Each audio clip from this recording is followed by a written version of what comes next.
What's up, everybody? It is the Best Spot Kids Moving. I was just about to sing. All right, so yeah, again, I sold my PlayStation 5 Pro. This is probably like the 8th or 10th I sold my PlayStation console type video. This time it's the PS5 Pro. PS5 Pro came out, holy crap, it's still December. PS5 Pro came out last month. Is it $800 or $700? $700. Just the console. I didn't buy the disc drive, didn't buy the stand. That would have pushed me upwards $900. And I bought Horizon Zero Dawn Remastered. Had a couple other games that were optimized for it.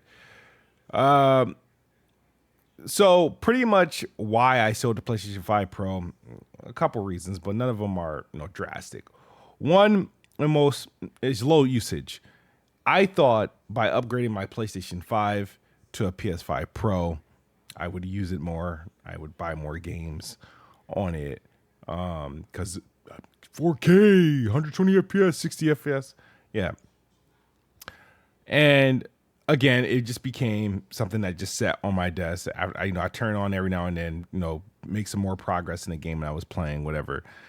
And every time I would, come and notice, the month of December and the month of November, despite the PS5 Pro releasing, a lot of my gaming was done on the Series X and then followed by the PC.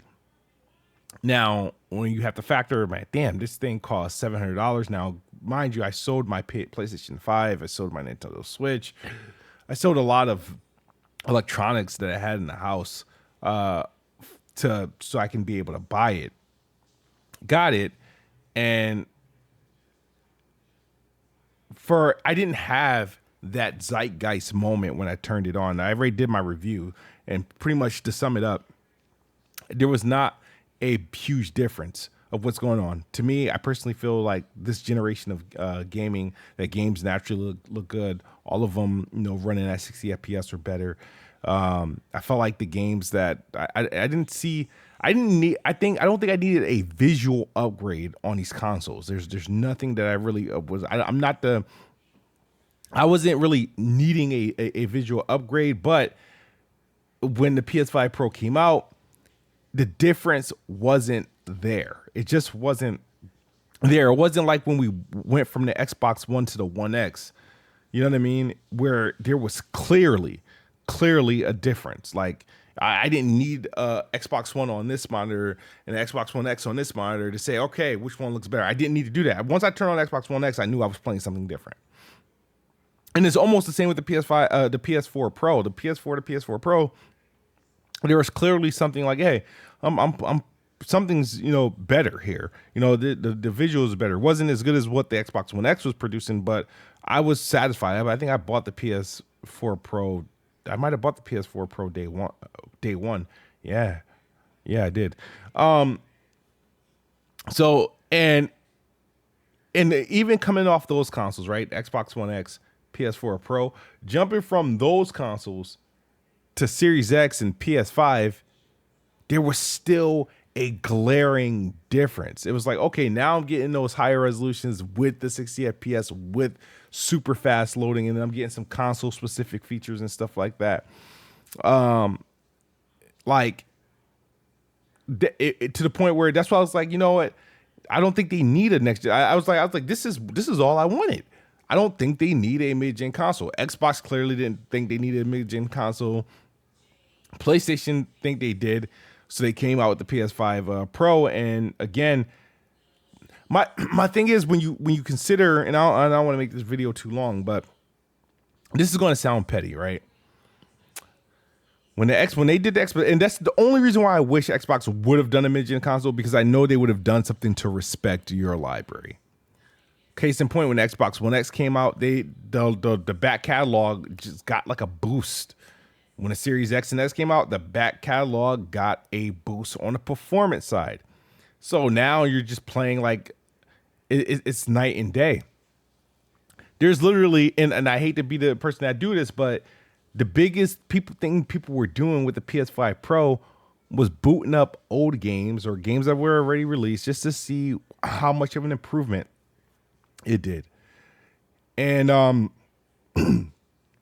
not much of a difference. Not much of a difference. Case in point, you load up Mad Max on the Xbox Series X, you're getting 1080p, 120 FPS. If you load up Mad Max on the Xbox Series S, you're getting 1080p, 60 FPS. If you load up Mad Max on a PlayStation 5 Pro at $700, you're getting 1080p, 30 FPS. You know what I mean? And I know that's just one example, but there's plenty of examples like that. It's just one example of why it's like, bro, like you got to do more if you like for this to be worth it. You know what I mean? You can't just rely on the devs, because relying on the devs have the PSSR looking kind of like stupid. So that was one thing. The other thing is that again, like I said, low usage, and then two, I didn't see huge of a difference. So I'm just getting rid of it, and I didn't sell it for super. It was $700. I think I sold it for $575, something like that. Just something, because I didn't have any accessories with it, just the console. I think that was more than what freaking GameStop would have given it to me for. But again, if you with it, you with it. I'm pretty sure the PS5 Pro is going to improve over time. But the thing is that I already have a device that's stronger than the PlayStation 5. And since, and which that is and that's my PC, and which I plan to invest a little bit more in. PlayStation's now making you require you to log into their server, which I have a PlayStation account. I'm never going to get rid of it. And I still have a PlayStation in my house. It's just not going to be a Pro. It's a regular PlayStation 5. But and being that they require you to log in, I can actually go and play some of these games that are coming out and still earn trophies. So I still get the same satisfaction just playing with an Xbox controller, playing a game at whatever settings it is. I don't have to worry about PSSR. I don't have to worry about whatever compromise that the console is limited to, and I can just play it at however I want to play. You know what I mean? So those games, if I so choose to, you know what I mean? Because it makes no sense to having a console around to just playing maybe one game every once in a while. I could just wait for that one game to come out every once in a while and just buy it on a platform that I already have.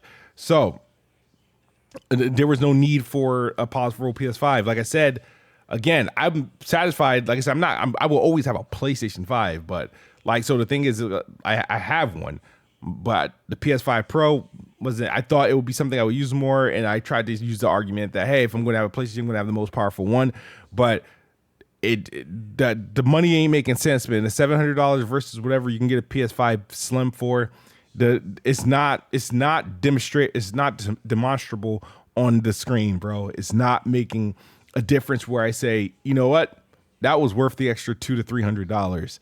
It wasn't making any sense.